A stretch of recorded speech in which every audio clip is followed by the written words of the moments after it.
Welcome to LOA Today. I'm Walt Thiessen. With me today is abundance teacher and money coach, Jodie Lynn Craven. This is your daily dose of happy. We are so happy you decided to join us today.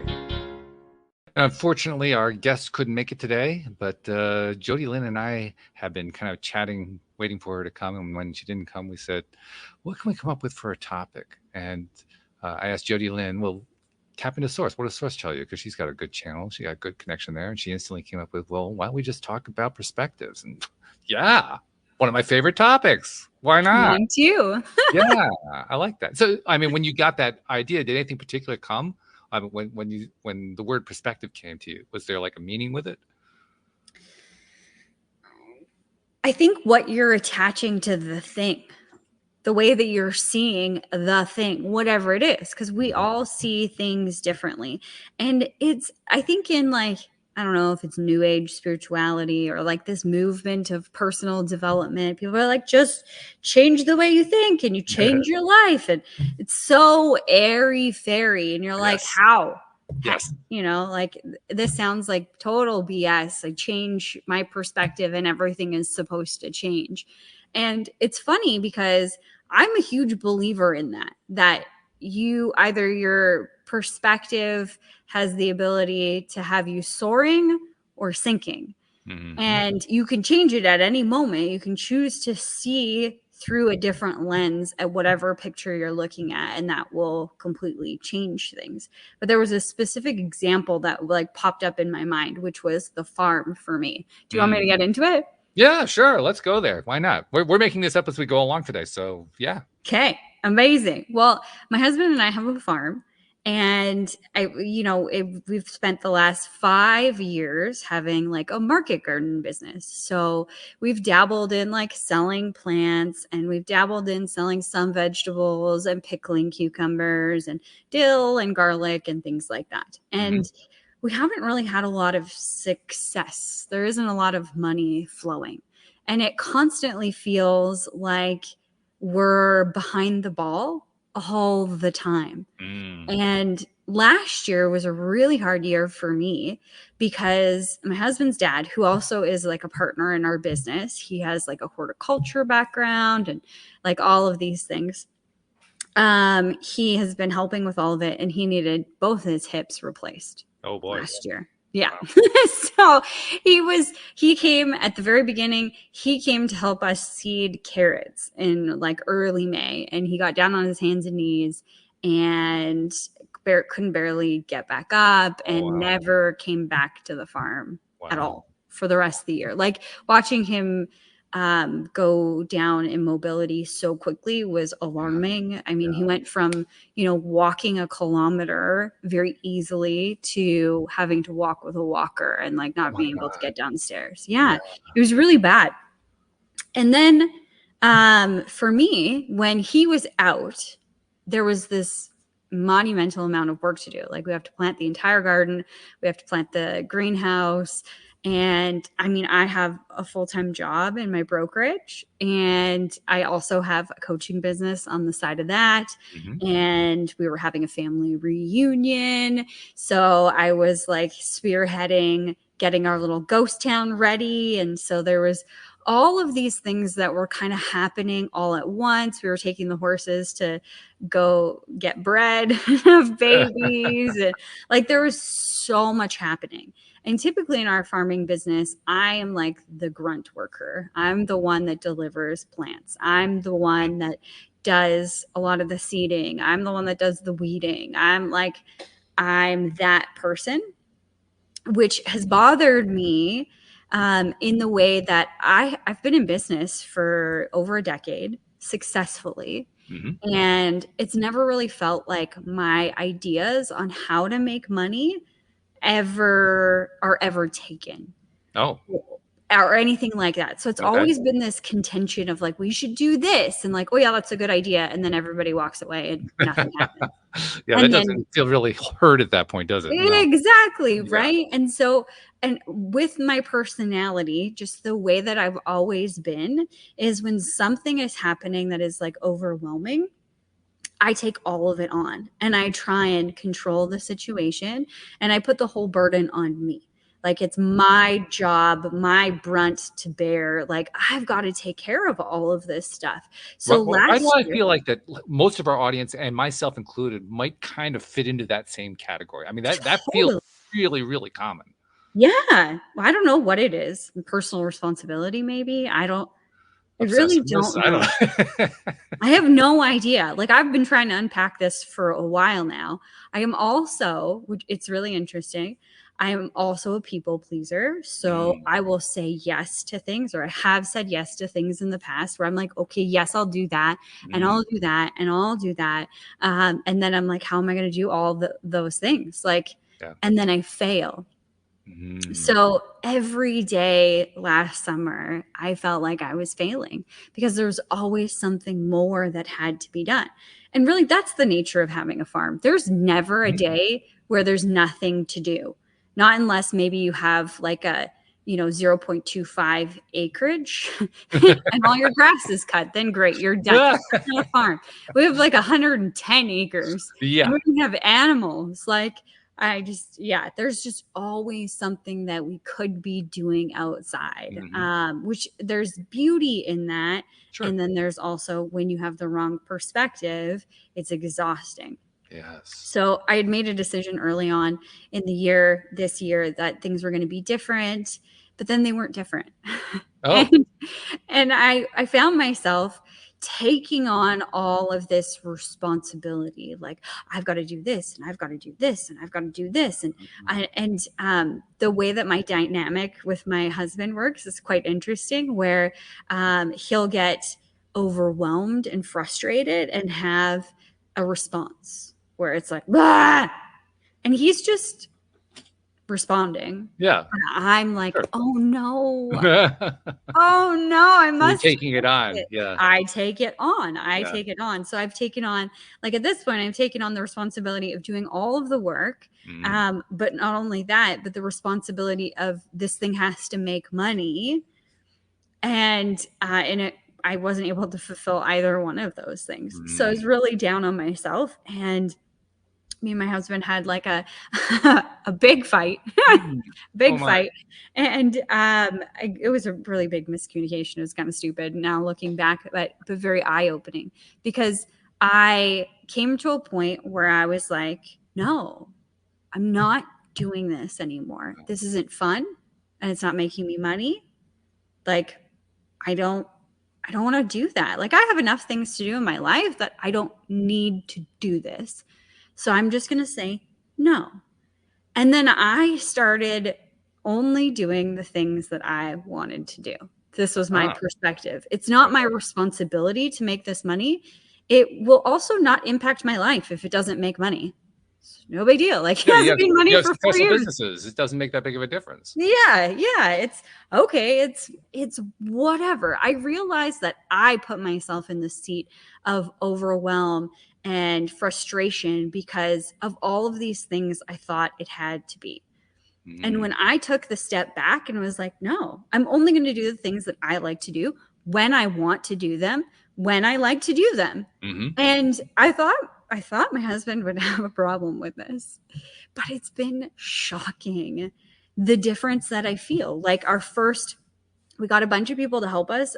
It was my dream this year to have a friends and family community garden.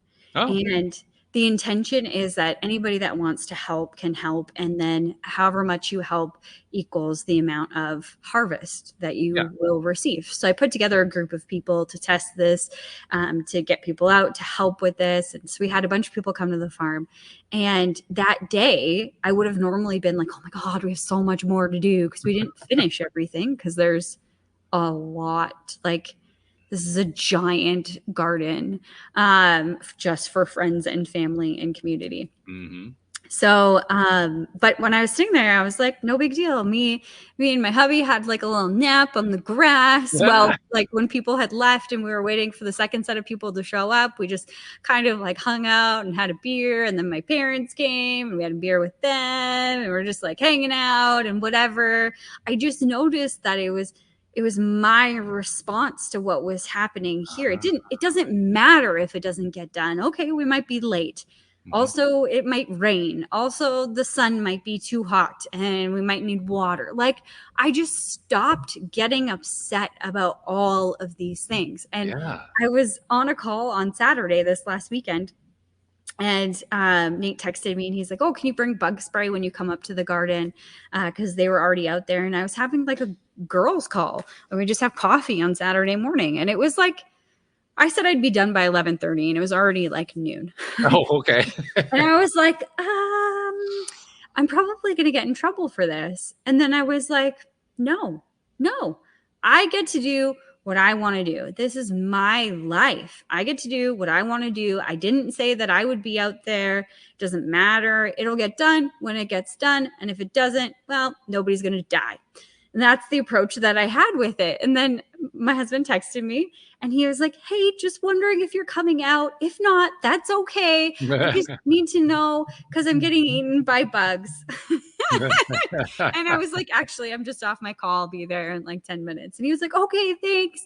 And he was like, sweet as pie when I got there. Thanks for coming out. Really excited that you're going to help today and everything. And it's just so extraordinary how I changed my outlook on how this is, and my vibration completely changed. My outlook changed. How I feel around the garden completely changed. And now so has his. Really? So it's carried over. That's even cooler. Yeah. Yeah. I love it. It shows what happens when, first of all, we change our perspective, but it also shows just how much of what we think is going on is actually just going on in our heads. Totally. Right? Totally. I mean, I was saying this to a friend yesterday that I don't get that worked up about my own business that I've been running for 13 years.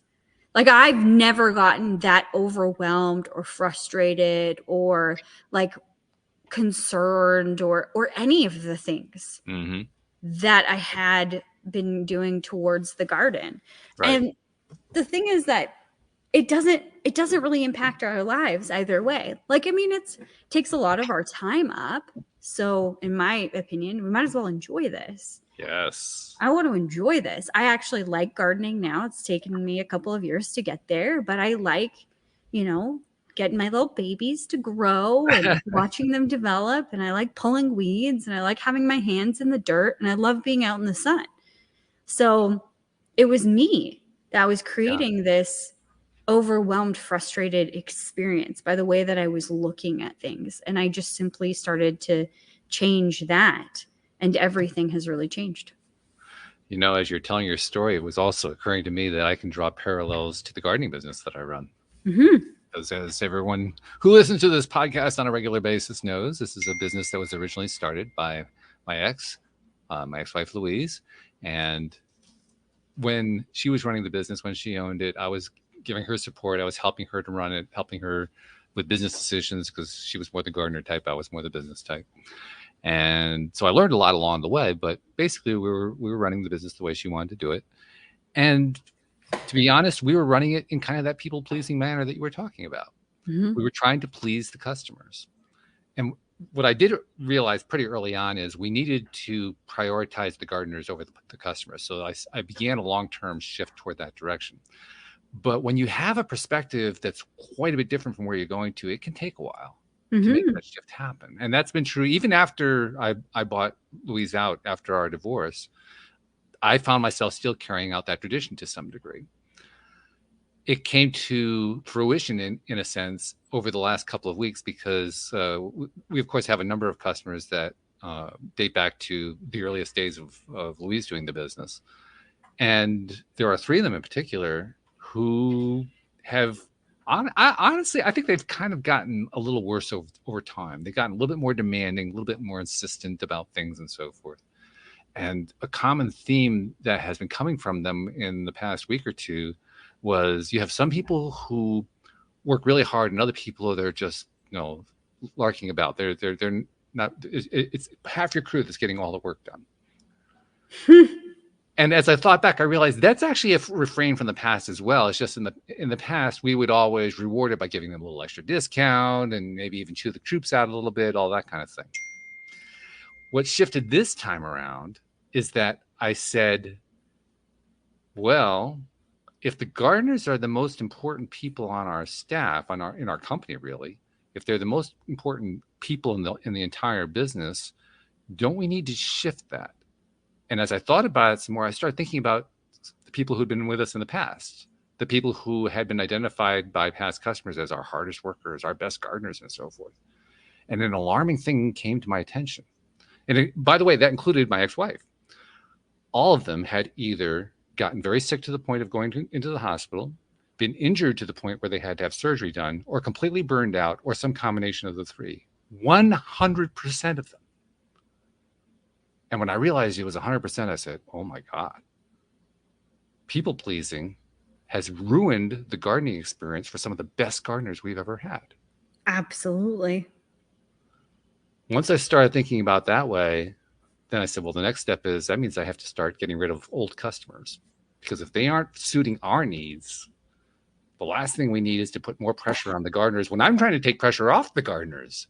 Yeah. And to be honest, gardeners are humans too, right? Gardeners will tend to put the pressure on themselves just like the rest of us will. Yeah.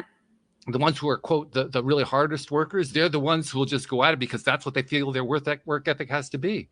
Yeah. And now I'm looking at it a little bit, I'm kind of a little bit of alarmed when I look at that. I think, oh my God, are they setting themselves up for burnout, for injury, for illness? Because that's the last thing I want for them. Right now they're enjoying it. But how long does that last? Especially if we start getting comments from customers like we've been getting, customers saying, well, these people are working, but these people aren't working so hard. I mean, that's a terrible energy.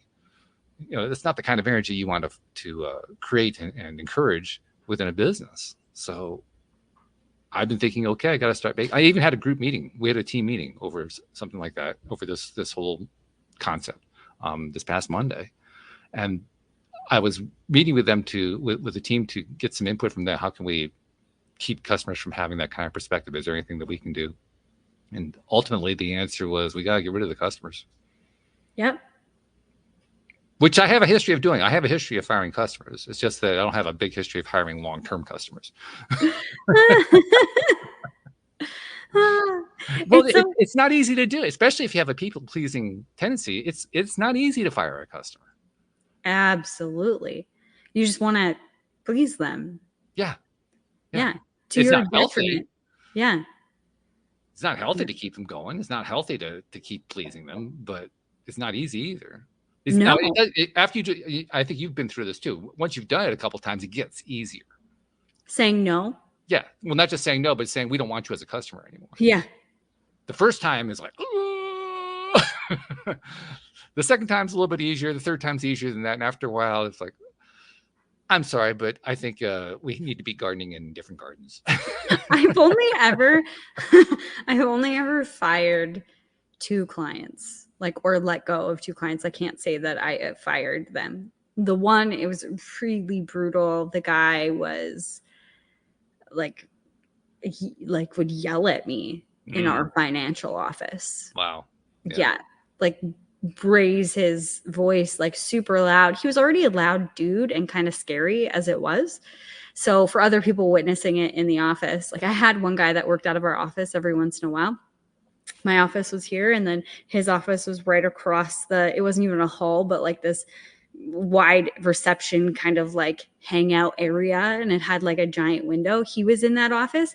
He came with his chair out of his office and sat in the lounge area, pointing his chair at my door because he was worried. So I ended up letting go of that guy and just saying, this guy is better suited to handle your needs. And then the second one was an accidental letting go of a client. I mean, I wanted to.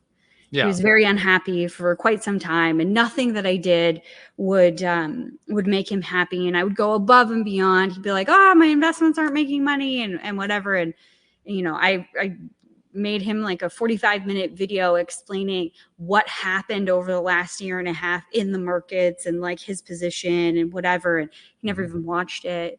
Of course. Yeah, like things like that. And so he came back to me and he complained.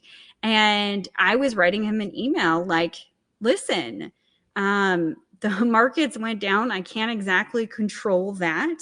It's just the way that it is. I'm sorry that you've had this experience, but I can't really do much. Like I think it was the pandemic. I can't remember. It was something that had happened in the world. So a major event. Pandemic. Yeah. Yeah. It's like, what do you want me to do? And I didn't Mhm. say that, but I just said, yeah, like this is what's happening in the world today. Mhm. And I can't control that. And I had kind of like cut it short like that. Like I'm no longer apologizing. Like if you're not happy, then maybe you should seek someone else out. Mhm. And I had that tone with it. And then I pressed a button and it sent. Oh, okay. And I was Yes. like, oh, well. And then he moved his investments and I was like, okay, great. I don't want to deal with difficult people. I have people that love me as in this capacity and like appreciate the work that I do for them, and I go above and beyond. And if you can't see that, then that's a you thing. I'm no longer doing it. But I have been a people pleaser a lot in my life. You're also reminding me of one of my favorite customer firings. There are two of them that are favorites, actually. One of them, we'll tell this story to incoming staff members to make it clear to them how important staff are to us. Now, in our business, a typical customer is going to spend a few $1,000s. A really unusual customer might spend $10,000. We had a job that was like a $25,000 to $30,000 job. Wow. And we did it for a season. And in the middle of the second season, they loved what we had done, by the way. We basically rescued it was a beautiful property, but it had been totally neglected. And we rescued it. We turned it into something really gorgeous. This is a couple of years ago, three or 4 years ago.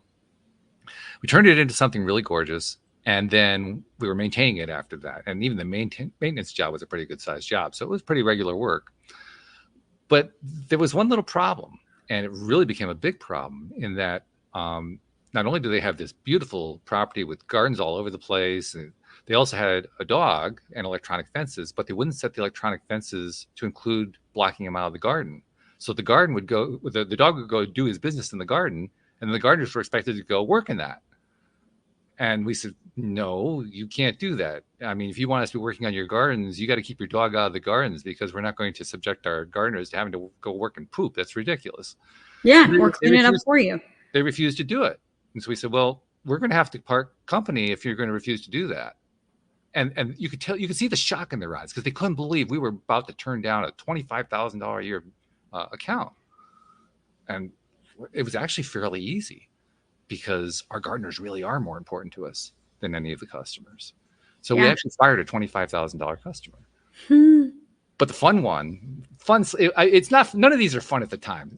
So you have to kind of take what I just said with a grain of salt. But it was kind of fun in that there was a customer who we'd been doing their work for 2 or 3 years, and they weren't always following our recommendations about how often to prune. They had lots of bushes and trees that needed pruning on a regular basis, and they weren't really following our recommendations. And it got to the point we won't actually ask our staff to get up on a ladder. If they can't do it standing on the ground, we won't even do it. There were a number of larger trees on the not trees, but small trees, larger bushes, let's put it that way, that they couldn't reach the tops anymore. And so we were suggesting, let's cut that top off. You don't want that part anyway. Let's cut that top off so it doesn't get out of control. And that way we can continue to do the work. They refused to do that. And then the next year, they wanted us to trim it down. We said, well, we can't. It's gotten to the point now, the only way we can do this is on a ladder. We won't do that. And so it turned into this big back and forth. And finally, I made the decision, okay, these people are much too much of a challenge to deal with. They don't fit us. We want only customers who love us anyway, kind of like what you were talking about. Mm-hmm. So I made the decision I was going to fire this customer, but I wanted to make sure they owed us a bunch of money. Well, I wanted to make sure I collected the money first. Yeah. So I collected the money. Good and I'm waiting for that last check to come in the mail, right? So, but the check finally shows up. It shows up in the mail. These days I do all my deposits by phone, because you can take the deposit on your phone and transmit it that way. So I did the deposit by phone, and as soon as I sent it, I went over to the computer and I typed an email saying to the customer, it's time for us to part ways. I don't normally do this, but I have to do it in our case because we're really not on the same page, and we really only want to have customers who love us. So I'm afraid you're fired as a customer. And a half hour later, I got an email back from them saying, damn, you beat me. I was going to do that to you.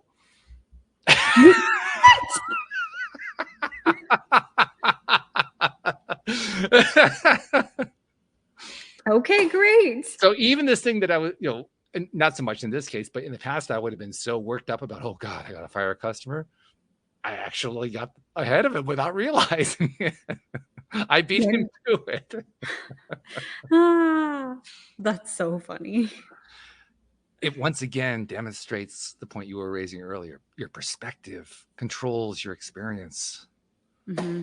My perspective was controlling my experience even with that customer. Mm-hmm. And with these 3 customers I'm dealing with right now, my initial reaction was, oh my God, they've been customers for years. But as soon as I recognized that that was a matter of perspective, now all of a sudden it becomes easy to think about parting company with them, because frankly, they become a real nuisance. They're not the kind of customer we really want. And just by shifting the perspective that way, it just makes it easier. Mm-hmm. And everything is perspective in life. Yeah. Absolutely everything is our perspective in life. And I think it's when you begin challenging the perspective or acknowledging the perspective, that's when things have the possibility to change. Mm-hmm. Because if you're so stuck in the way that things are, the way that you perceive that they are, at least, they're not going to change. They're not going to be any different. You're going to continue to get the same old. But we have more power than we ever give ourselves credit for in changing that perspective and changing the current reality that we're living. Isn't it interesting how we get into that mindset that says it can't improve? Yeah. I mean, that's really an odd perspective, and yet we have that so often. Totally. I don't think we even voice it that way. We don't say to ourselves, well, this can never get better. I don't think that's normally the way we'd express it, but we think it. Totally. There's nothing I can do. Yeah. What do you mean? Like, how can I do anything about that? Like, oh, it's the bank, it's the customer, it's the weather, it's the blah, blah, blah. Fill in the blank. Yeah, it doesn't even matter what it is. It's the blank. Yeah. But if you shift the way you feel about blank, then everything begins to change. It's like you're taking the pressure off, pushing it through this one possibility. And when the pressure comes off, it's like, oh, I could go this direction, or I could go this direction, or I could go this direction. And if you really let go of it, I've been working on detaching from the outcome, detaching from, how I think it should be. And that's been a lifetime working on. It feels like a long time. Yeah. That's the other thing about, personal development and spirituality and awakening and ascension and all of these things is like, one day I'll get to this point where it's butterflies and rainbows and nothing ever affects me. I think you'd be dead. Like, that's it. Like, I don't think that that ever happens. The way you experience things changes. It's not this huge roller coaster, but we live in a world with duality. So there has to be both. You have to see contrast. It's just how we react. Again, our perspective. And if we take a seat and just take a breath instead of reacting and like, okay, yes, my perspective is putting me in the driver's seat of, we're going to go down this road that I don't want to go down. So what if I just got out of the car? Jesus, take walk me. Away. I don't know. Right? Yeah, I agree. I think that's totally it. And I love how you're emphasizing the importance of the response. That's the way I think about it. How are you going to respond to something? We don't necessarily have the control over something happening to us, but we do have control over how we respond, which in the long run ends up happening, leading to what happens in the future. Our current happening, you can't control, because that's something that you already attracted in the past. You can't re-attract it again in the present. It doesn't quite work that way, because there's always a time delay that's involved. But you can certainly change your response about how you feel about it now and affect your future. And that's really what we're talking about. We're saying if you Yeah. change your response now, you get a better future. Well, and I do think that you can change the present also, because if you're sitting in shit Well, that's and, true. and it's stinky and you're like focusing on how much it's stinky, but you're not willing to move on your perspective. Like it could be like that the poop pile is here, you know, right here, and 1 foot over is beautiful roses in a lavender field, but you're like, no, I'm staying in this shitty spot. And I think that's where I was with the garden of like, nobody listens to me and they don't want to take my advice. And I'm a very astute businesswoman. I have lots of business acumen. Like, why aren't they listening to me? And I was so focused on what wasn't happening the way that I wanted it to happen. Oh, and when I just let that go, like, okay, it's fine. I can take a new perspective. It's not my job to be the business manager for this business. It reminds me of another story, actually. Not related to business, but it's a story that really illustrates not buying into a situation and what happens when you don't buy into it, particularly a negative situation. And it involves my niece, who is currently a 20-something mom and full-grown adult and doing all kinds of cool stuff. But at this point in her life, when the story happened, she was probably about 5 or 6, something like that. It was shortly after we had moved from Connecticut to Virginia. We were living on a beautiful lake there, Smith Mountain Lake. My parents lived across the lake. My sister and her daughter, my niece, were living with them at the time. And my niece comes over to visit us shortly after we moved in. Oh, this is going to be fun. Get a chance to see what Mickey's like. So 5, 6-year-old niece comes over, and within 5 minutes of being there, she starts throwing a temper tantrum. I don't even know why she's throwing a temper tantrum, but she is.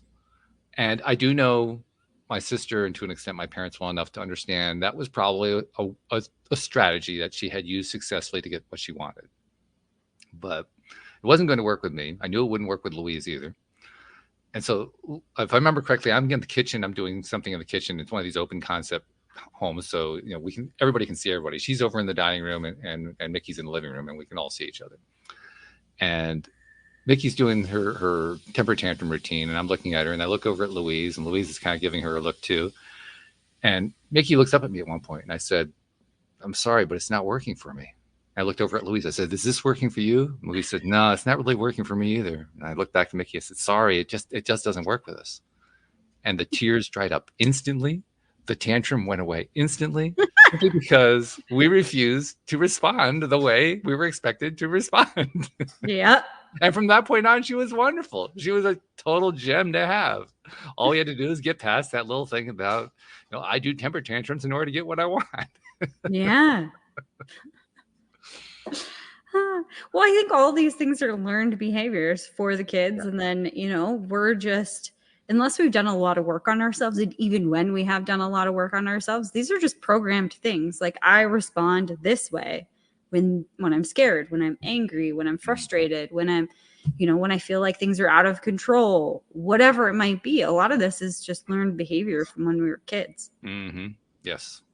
And not just learn behavior from when we're kids, learn behavior from when we're adults too. Yeah. Because, I mean, until you decide to shift your behavior, until you decide to shift your perspective and your response, you really aren't learning.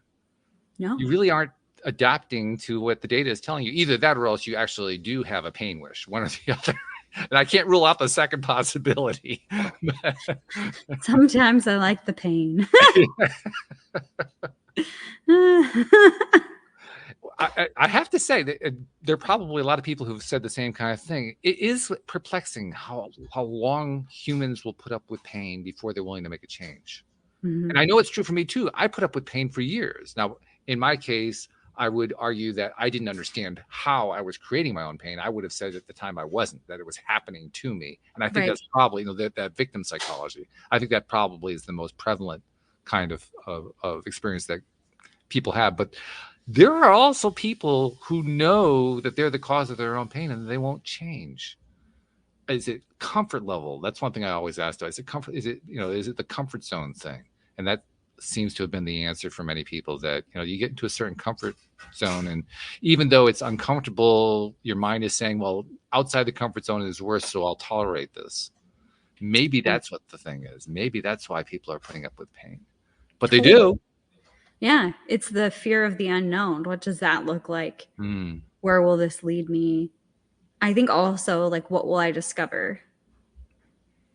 In a negative way, you mean? Yeah. Like, what if I don't like myself? Or what if I'm wrong?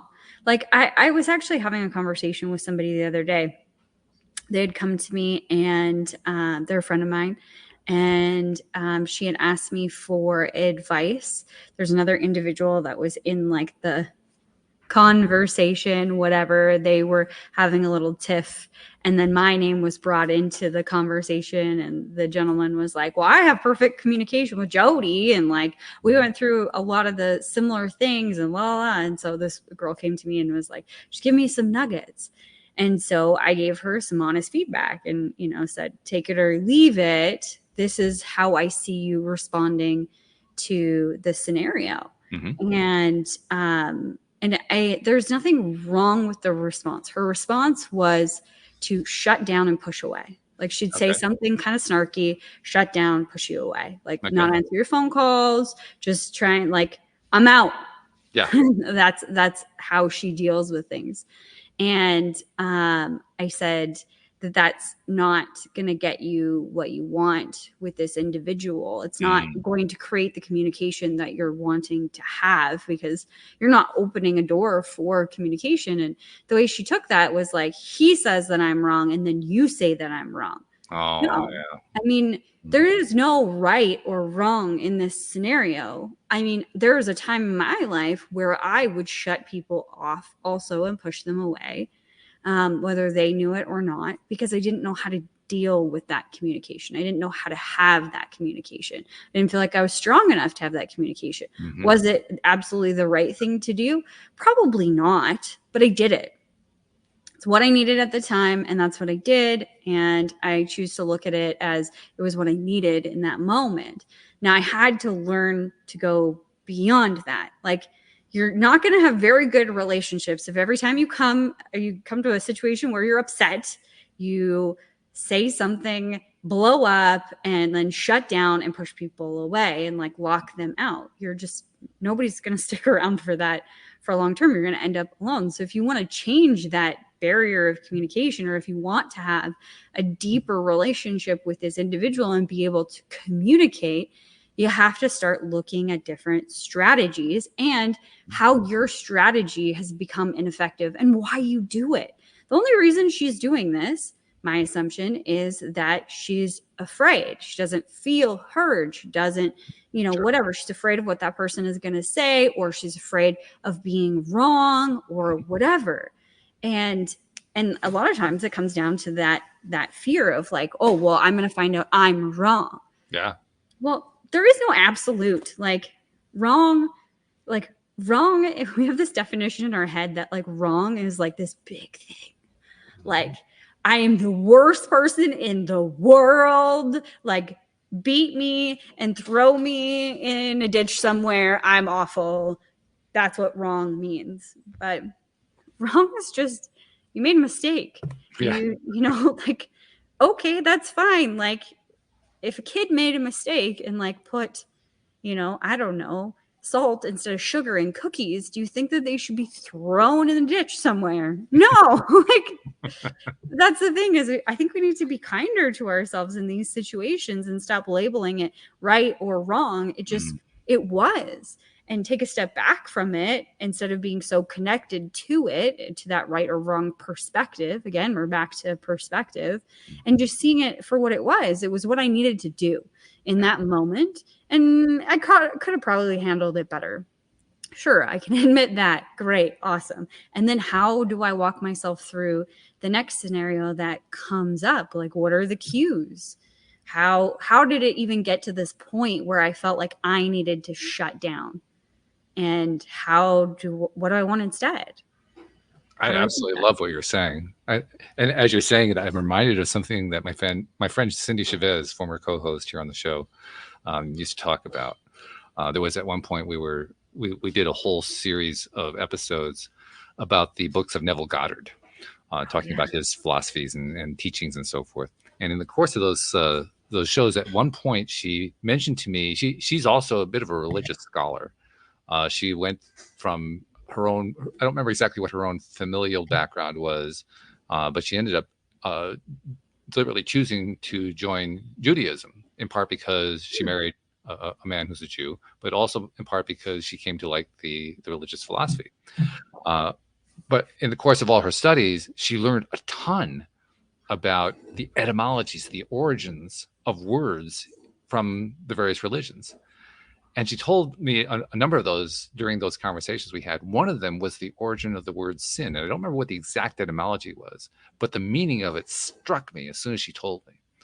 Because anybody, particularly here in the United States, anybody who has been through any of the religious institutions here in the US knows just how severely sin is waved around by preachers and priests and even rabbis and all kinds of religious leaders. Mm-hmm. And yet when I found out what the original definition, it kind of took me back, because it turns out that sin in its original form means miss the mark. That's it. Like you had a bow and arrow, you aimed at the bullseye and you missed. That's a sin. Miss the mark. Just miss the mark. That's all. So what do you do when you miss the mark? You get another arrow and you aim better.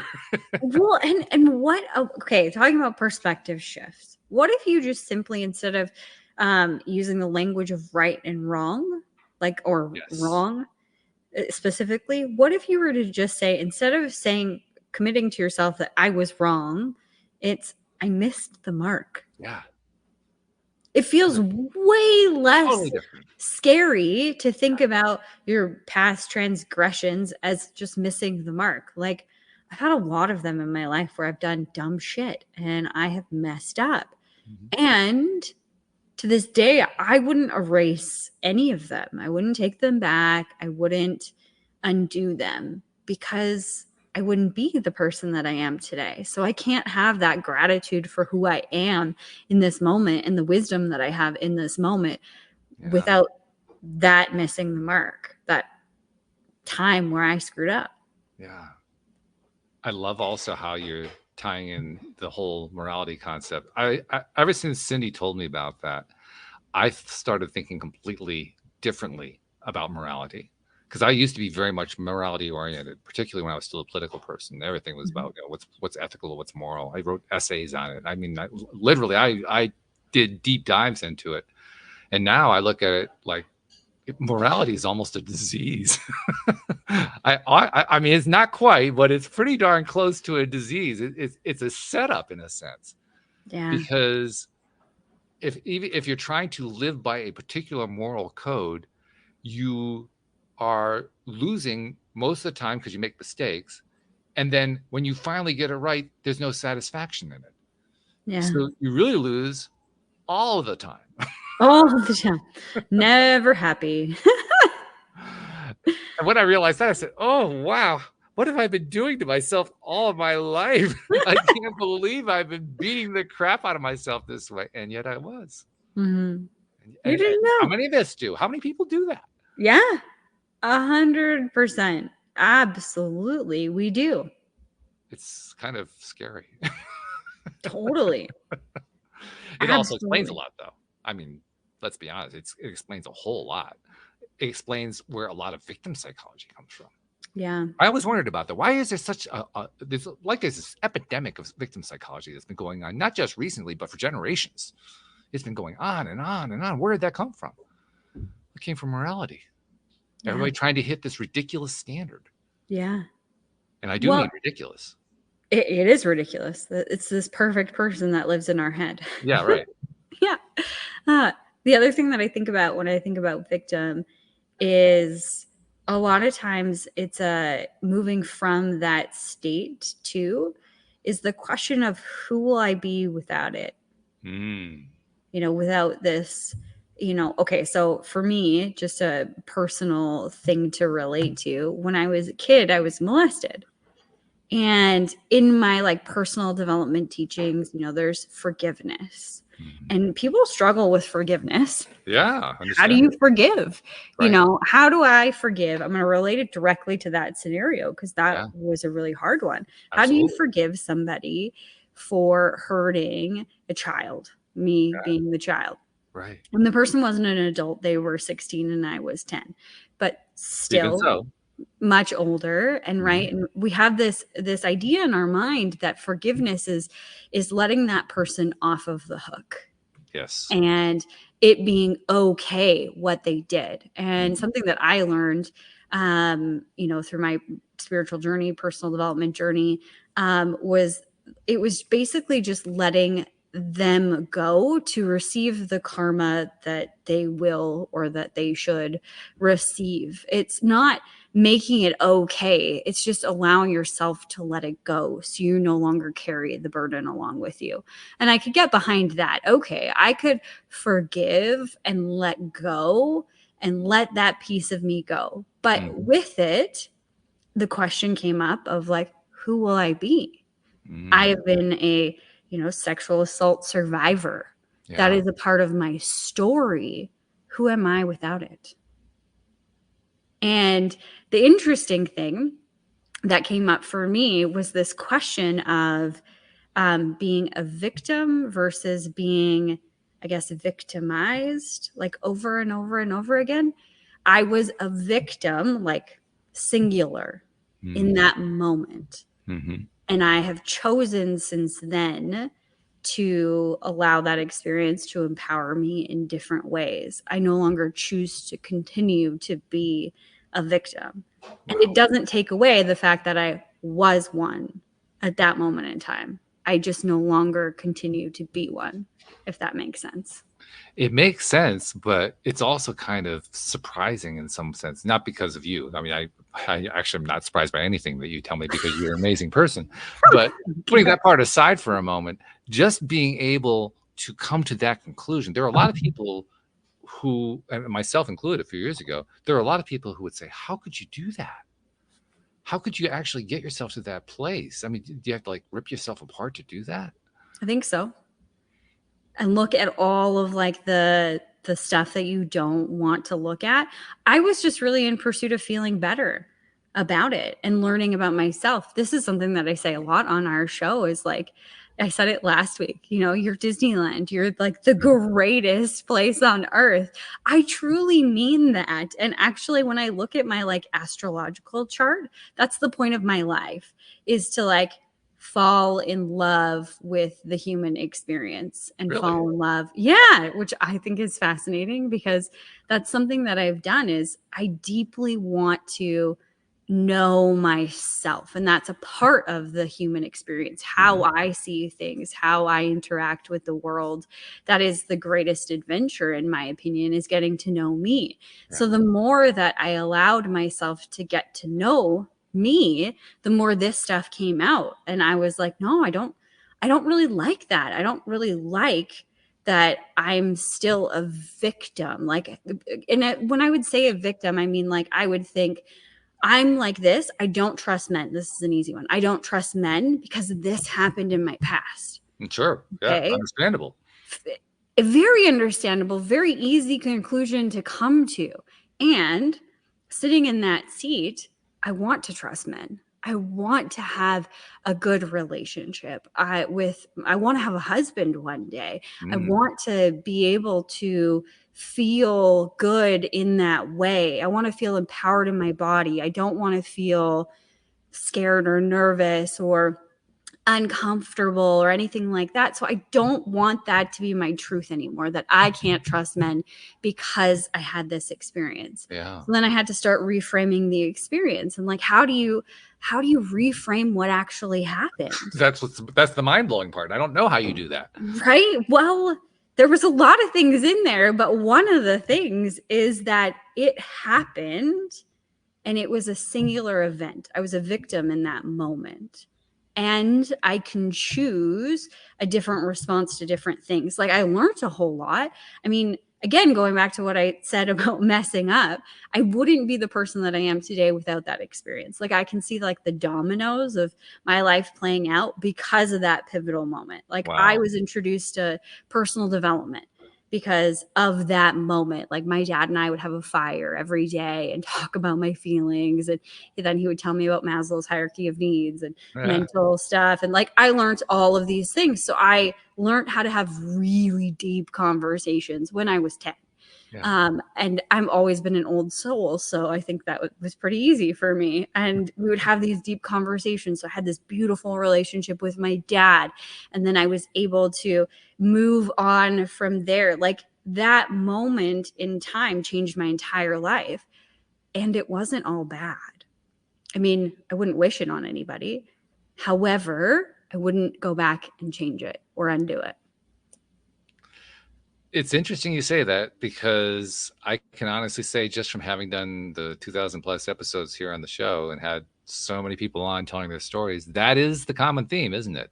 Yeah. They went through a dark night of the soul. Some terrible thing happened. They came out the other side. There was some tool, some lessons, something they picked up along the way. It was so valuable that they wanted to share it with the world. I mean, Yeah. that's the storyline, and Yeah. it plays out over and over and over again. Without that horrific thing, you wouldn't have that light. It goes right back to the contrast, like this pendulum swing of like, this really dark thing happened to me. Yeah. And now it's brought so much more light. I have more capacity. Like the amount of compassion that I have for people in general because of that moment in my life is outstanding. Really? Wow. Yeah, of course. Like if I could, I mean, I found a way to forgive that individual completely throughout my lifetime, and not then when I was 10. It took a really long It took time. a long time, I would think. Yeah. Angry and all of these things. But what I Right. realized was that I could separate the action from the human. And that the human, he was like a friend of our families. And he was like a friend of my brother's and mine, I guess. Like he would be at our house every single day. He lived right next door. And I mean, we have farms. So right next door is like relative, a couple miles away. Right. But he would come over and he would help on the farm, and he would play with my brother and I would jump on the trampoline, get the sprinkler going, like all of these things. That he would always be at our house. And what I didn't know about him was that he was having a very hard time at home. Like his dad was beating him, abusing him, whatever. It was a very volatile relationship. There was all of these things happening at home. I didn't know any of that stuff while we were hanging out. I didn't know until after the incident had happened. Right. And I mean, for me, at that point, I didn't care. I was like, all right, great. Let's send him home, tell his dad, and, his dad will smarten him up. Right. But over time, as I became an adult, I was able to start separating the action from the human. And where it started with is he's a human being. He ended up taking his life. Oh. Over this whole scenario, I assume. I don't know. I never obviously talked to him after the incident. Right. And it was like shortly after that he had taken his life. So I can only assume that he was worried and everything was playing into it, which is awful. But when I look at that scenario, I think about how much he was hurting and how much was going through his mind at that time. And I can separate what he did. And yes, of course, that's bad. It's awful. He should never done that. Absolutely not. Like, that's still not okay. It's not okay. And there is within him this soul. On a soul level, he is light, just like me. And he is separate from the mistakes that he had made in his life. And I can forgive that soul essence of him. I can separate the two, and I can let go of the mistake that he made, and I can appreciate the soul that he was. You just said something else that cued something in my mind. You said he is light. Yeah. And as soon as you said that, it reminded me of something that has become truth for me only in the last, 3, 4, 5 years, something like that. Recognizing that if I truly believe what I do believe, spiritually speaking, that everything is energy, that all energy is conscious, therefore everything is conscious, then that means that everything is a being, everything has some degree of intelligence, has, you know, the whole thing. It has the entire package. I'm amazed still how often I forget that. Yeah. I mean, day to day, moment by moment. I was talking earlier about those 3 customers that I'm going to have to let go, right? Had I thought about them, even when I was telling you the story, had I thought about them as being 5D bright light creatures? No. Till you said that, it hadn't even occurred to me. Yeah. Because we live in this third dimension where everything looks the way that it is, and our mistakes equal us. Yeah. And I think that there's a pivotal message in that, because when you can begin to separate the incident, the mistake, the whatever, the action from the individual and see their light, it gives you permission to look within and see your own light and separate yourself from the missed marks that you've made in your own life. And there's 3 of them right there, three missed marks. I mean, what I described about those customers' behaviors was accurate, but I was also missing the mark in that I was forgetting who they are as eternal beings. Not to be blamed, not to be shamed, not like I did something wrong. No, I just forgot that part of the perspective. Yeah. And that's missing the mark. So now I have the opportunity. I can just pick up another arrow and aim at the target again. Exactly. Or I can start beating myself up, and I can start getting all upset about the fact that, you know, I didn't recognize that, and I should feel shame. Maybe I should start people pleasing again. And I could go down that road too. Or then you could step back and say, will that road get me where I want to go? Yeah, right. Exactly. Or will that one, you know? Like every day is a new, every moment really is a new opportunity to choose something different. So it is every moment. It's actually a little frightening sometimes how often those moments show up. Absolutely. It's challenging too, because like I said, it hadn't occurred to me that they're 5D beings. It had not occurred to me. I think what that tells me is, well, it tells me a number of things, but the first thing it tells me is it takes practice to change your perspective on anything, especially on something like this. It takes practice, it takes time. I'm going to make mistakes. Frustrating, man. Yeah. They're so frustrating. I think, you know, I learned this practice when I was healing the stuff with my mom. Because I couldn't get over some of the stuff that she had said to me and the stuff that she had done to me and like whatever. It's really interesting that like my mom never hurt me, never laid a hand on me, never like, I mean, physically, not emotionally, we had some tussles. I think everybody does with their parents. But like it never harmed me in any of those ways. It was harder to forgive that than the abuser that I had, which is a very interesting thing. I never thought about that till this moment. That is interesting. But with her, maybe it's because we were so connected. So it was more than like one time thing. It was a multiple different things that had happened in our relationship.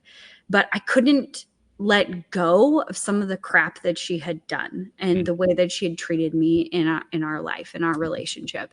And I was so bitter and so angry about those things. And then I remembered, or I had asked a question. It was actually in the radical forgiveness work. There's a book called Radical Forgiveness, and they have some worksheets and stuff like that. And they try and help you shift your perspective on the things that you're stuck on. Okay. But I think one of the questions that they ask is like from like a soul level, from like their pure heart level, did she do that? Would she have done that to hurt you? Like, would she have done that on purpose? And the answer is no. No, like from that perspective, from like the light perspective, the soul perspective, like the pure-hearted individuals that I think that everyone on this planet is, would they from that perspective have done that on purpose? No. She's doing the best that she can with what she knows and the capacity she has in those moments. And like instantaneously when I realized that, like was able to separate the action from the individual, from that soul, I was able to forgive her. And we've had a radically different relationship since then. Which is fantastic. I'm so glad for you guys. That's Yeah. really fantastic.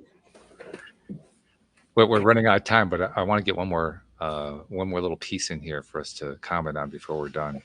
I've mentioned it on the show a few times. I know I've mentioned it to you privately as well, but I have a project I'm working on where I'm trying to, in a sense, I'm trying to reproduce the experience we have here on the podcast. You and I, and Joel and Anne Marie, and all the people who've done co-hosting, and all the guests. Because when we have these conversations, it's really a strong experience. I mean, listening as a listener is good, but participating is so much bigger. The energy of it is so much bigger. The impact is so much bigger. You just feel it viscerally in a way that you really can't totally feel as a listener. And I'm thinking, I've been thinking for a number of years now, how do I help a listener get to that point? I've even come up with certain, things that I've tried. I tried setting up a Facebook group. I think I called it a Pivot Pals Club. Didn't really work. Didn't play out right. But I was trying various things like that. Couldn't find it. I've recently hit upon a new project, and I'm working on it right now, where I'm basically tying in Filipinos to be what I'm calling positive psychology partners, people to just kind of work with you on a daily basis to help you get your vibe up. And I know I talked about this previously on the podcast, but I'll just kind of rehash it for a moment. I hired one who I paid her to work with me in March for the entire month of March, every single morning, Monday through Friday only. We didn't do it on the weekends, but Monday through Friday, we would get together for about an hour and just have conversations like we're doing here. And we play some games too, energy raising games, think of 3 good things, all that kind of stuff. We would do that, but we'd also just talk about, so, what's going on with your life? You're applying for a job. Here's what's going on with my business. We would do all that kind of stuff, just connecting. And at the end of that 30-day period, we both identified how we felt a lot better day to day. The energy that we were developing from doing those sessions was actually carrying through 2, 3, 4 hours into the day before we'd run into some sort of problem that would knock us off balance. But it had a carry through. And then the biggest part that kind of shocked me, and this is more by accident than anything else, I was not deliberately testing this for that particular experiment. It was just something I was doing simultaneously, and it happened to work out. I'd been checking my own blood pressure for the past 5-6 months. And as I looked at where we started doing that, where we ended doing it, my average daily blood pressure fell by 10 points. Wow. And I wasn't planning that. I wasn't looking for that. It's just kind of like, whoa, okay, there's that, So I was getting a lot of benefit out of that. And so my plan now is to put together a whole team of Filipinos to do this kind of thing for the public. And anybody who wants to raise their own vibration, they can hire on for a very affordable rate, because that's the nice thing about working with Filipinos. They have a different economy of scale. So you pay them an amount that is low for an American, but for them it's great. And now all of a sudden you got yourself something that's affordable, as opposed to trying to hire a life coach. I mean, can you imagine somebody trying to hire you as a life coach? It'd be cost prohibitive. I mean, you couldn't do it, and you wouldn't want to do it anyway, because that's not as a life coach. Yeah, absolutely. But I think I love your project, Walt. I think it's so amazing because it really brings the opportunity to change things, change your vibration very quickly with somebody else to more of the population. So more people that, can afford it. I found the most transformational results were when I shifted from going to like group personal development things and reading books to having a coach. I mean, that coach would only meet like once a week. So now I can only imagine, I know that they're not coaches, but they're just designed to get you thinking in the right direction and reminding yourself of gratitude and getting you on the right vibrational spectrum right in the morning or whenever you meet with them. And I can see how much that will ripple out, not only into the people that take the chance and, sign up for the program and everything like that, but the people in their lives and their lives and their lives. And I just think this will just snowball into such a beautiful transformation for the world. That's what I'm hoping. I'm hoping it plays out that way. I'll share one last tidbit about it, because and you knew about this because we've been talking about this offline. I've been trying to find the right domain name for this. What's the website address going to be? And I bought a few, and some of them were pretty good, but they weren't really adding up for me. But I was running them by you and by Anne Marie and others. And what do you think about these and so forth? And Anne Marie came back to me with a great idea, one I had not thought of. The subtitle of this show, of the podcast, is Your Daily Dose of Happy. She says, why not dailydoseofhappy.com? No. So I looked it up and dailydoseofhappy.com was taken. But Oh, your dailydoseofhappy.com was not. So I bought it. perfect. So I think this is going to be called your dailydoseofhappy.com. Yes. Oh my gosh, that's the perfect name. It is. Wow. Good job, Anne Marie. Yeah, thanks to Anne Marie. She's always great anyway. Like she's Yeah. like you. You both are great. You're great. You're great for the podcast. You're great for me. Now great for the project too. Yeah. So there'll be more about that to come, but I thought I'd throw that out there so that listeners know what's coming, and it was kind of a good way to kind of top off what we were talking about. Yeah, because really, I know why. The other reason I wanted to bring that up is the connection that I'm trying to help people build there. I believe that some connection is something that worldwide people are craving right now, particularly because we've been dealing with the social media environment for the last 20, 25 years, something like that. And I think there's been a lot of disconnection going on because of that. Yeah. One of the things that happens, I think, when connection starts to happen is that the stuff we've been talking about here starts to bubble up to the top. Stuff that's been held in starts to bubble up. And I have a feeling that's what's going to happen once we launch this. Once we launch this. So. I agree. So thank you very much. Appreciate the conversation. Thank you to our podcast listeners everywhere, and we'll see you all next time here on LOA Today. Goodbye, everybody.